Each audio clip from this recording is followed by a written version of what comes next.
Assalamualaikum warahmatullahi wabarakatuh. Kembali lagi dengan Mr. Zoret. Pada video kali ini, Mr. akan sampaikan tentang klasterifikasi dari universitas. Apa klasterisasi itu? Bagaimana pengaruh klasterisasi untuk masuk ke jalur SNMPTN? Simak video Mr. terus. Jangan lupa subscribe, like, komen, dan share di media sosial kalian. Klasterisasi universitas Mr. bagi menjadi 5 poin. Poin yang pertama, apa itu klasterisasi? Klasterisasi adalah pengelompokan yang dilakukan oleh Kementerian Pendidikan untuk melihat kualitas dari perguruan tinggi dengan aspek-aspek penilaiannya.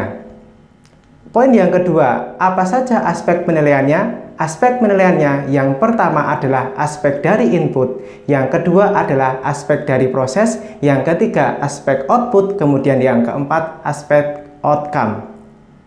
Yang pertama dulu adalah aspek input.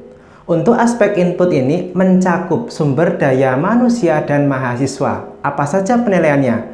Penilaian yang pertama adalah persentase jumlah dosen yang lulus S3, yang kedua adalah jumlah guru besar, yang ketiga adalah rasio mahasiswa dengan dosen, yang keempat adalah jumlah dosen yang bekerja sebagai praktisi industri.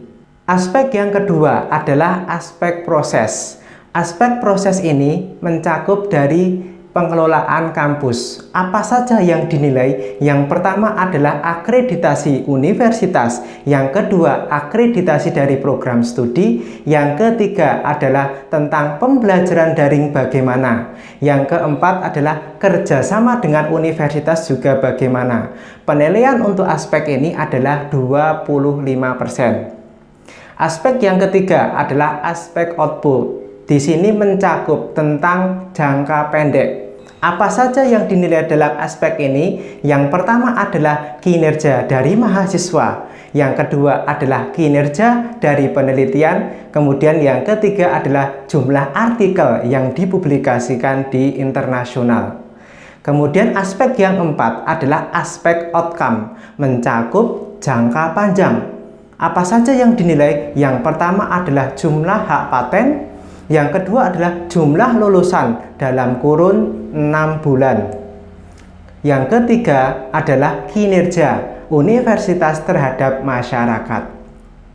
Poin penting yang ketiga adalah pembagian klaster dari Kementerian Pendidikan.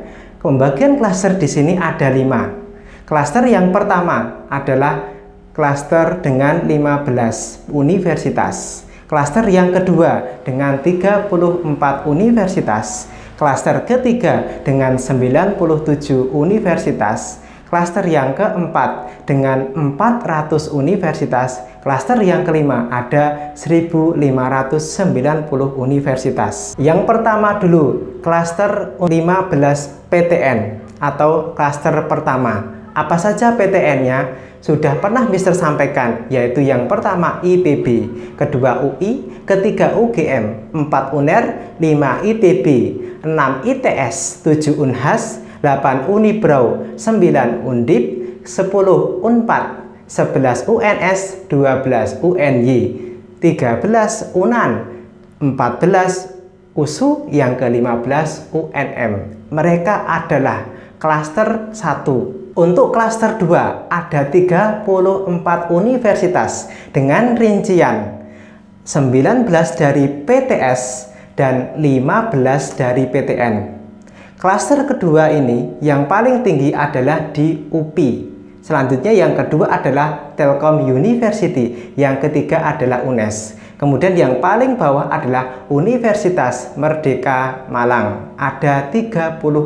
Poin yang keempat, bagaimana pengaruh klasterisasi ini terhadap universitas?